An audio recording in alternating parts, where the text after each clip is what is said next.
Vamos começar a falar de proteína agora. O mais fundamental de proteína é o que a gente vai começar a discutir. Quando a gente fala de proteína, a gente fala de enzimas, a gente fala de anticorpos, a gente fala de diferentes hormônios, a gente fala da invenção mais impressionante da natureza, pequenas máquinas moleculares capazes de se envolver, de acelerar diversos processos. Como a gente já ressaltou, o nosso metabolismo é uma construção proteica, é uma construção de enzimas, e as enzimas são proteínas. A gente vai começar a discutir o que existe de mais essencial nesse assunto de proteínas. Primeira coisa, o que é uma proteína? Uma proteína é um polímero de aminoácidos. Então as proteínas são resultado da união covalente entre vários aminoácidos. Tem proteínas pequenininhas com 20 aminoácidos, tem proteínas gigantescas com mais de 1000 aminoácidos. Um polímero é a união de uma unidade fundamental que se repete. O ácido nucleico é um polímero de nucleotídeo. A proteína é um polímero de aminoácido. Existem 20 aminoácidos diferentes que se envolvem diretamente na síntese de proteína.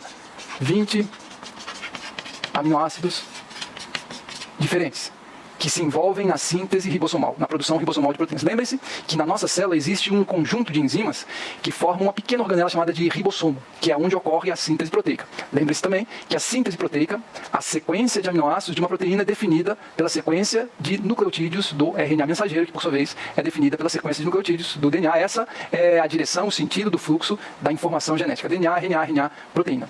Então, uma proteína é um polímero de aminoácidos, existem 20 aminoácidos diferentes, e a ordem e a quantidade dos aminoácidos, ou seja, a composição proteica e a sequência de aminoácidos, a composição de aminoácidos de uma proteína e a sequência desses aminoácidos é definida pela sequência de nucleotídeos do RNA mensageiro. Então, vocês já devem ter visto isso aqui, eu vou citar aqui como exemplos um aminoácido chamado tirosina, outro aminoácido chamado leucina, outro aminoácido chamado glutamato. E assim vai até completarem os 20 aminoácidos, certo? Voltando, uma proteína é um polímero de aminoácidos. Quando a gente fala de proteínas, a gente está falando de anticorpos, ou seja, agentes fundamentais da resposta imune. A gente está falando de enzimas, as proteínas que aceleram especificamente uma determinada transformação espontânea e dessa maneira definem o fluxo de material. Tornam todas as outras reações espontâneas desprezíveis com uma velocidade muito baixa comparado à reação catalisada por enzima. E a gente fala também de hormônios. Então falar de proteína também é falar sobre a regulação, a adaptação do nosso organismo a uma situação ambiental. A integração do metabolismo. Insulina é um hormônio, glucagon é hormônio, para citar os dois mais comumente discutidos. Então quando a gente fala de proteína e estudar estrutura de proteína, estudar proteína, é estudar agentes envolvidos em processos fundamentais para o funcionamento do nosso organismo. Tá certo? Então isso é uma pequena justificativa totalmente dispensável. Olha, eu gostaria aqui de destacar a estrutura desse primeiro aminoácido aqui, tirosina, porque é importante a gente se familiarizar com a estrutura geral de um aminoácido para a gente poder dar o salto e começar a discutir estrutura de proteína, já que uma proteína é um polímero de aminoácidos. Então eu vou destacar aqui a estrutura desse aminoácido tirosina.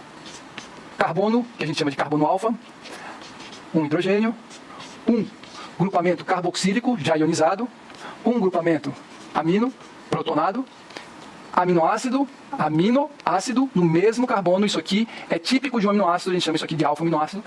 Cada uma dessas três ligações, elas se repetem entre os 20 tipos de aminoácidos diferentes, com exceção da prolina, que depois a gente vai discutir. E essa quarta ligação é a ligação variável.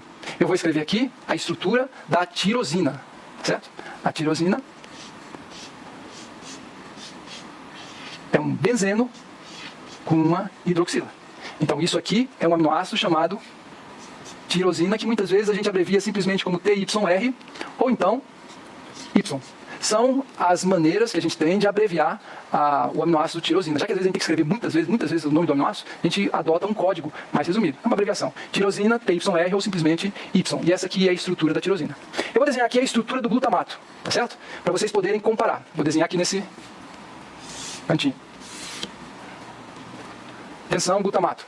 O mesmo carbono alfa, hidrogênio, grupamento carboxílico, grupamento amino, os dois protonados. E aqui, a parte que varia. Então, se vocês olharem essa parte, é exatamente a mesma dessa. Apenas essa quarta ligação é que variou. Na tirosina era um fenol. No glutamato é CH2, CH2, COO-. Então, nessa quarta ligação, a gente tem também um grupamento carboxílico. Isso aqui é o glutamato, que muitas vezes a gente abrevia como GLU, ou então GLU, ou então E. É o código de uma letra para o glutamato. E assim, pessoal, a gente consegue construir os 20 aminoácidos, com exceção da prolina, que tem uma pequena modificação, mantendo essa parte fundamental aqui e variando apenas essa quarta ligação aqui. Certo? Essa quarta ligação, essa parte que varia entre os 20 aminoácidos, a gente chama de cadeia lateral. Qual é a diferença entre os 20 aminoácidos? É a cadeia lateral.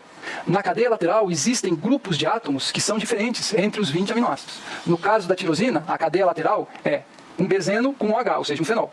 No caso do glutamato, é um CH2, CH2, COO-. Esses grupamentos, sendo diferentes, criam uma molécula com propriedades diferentes.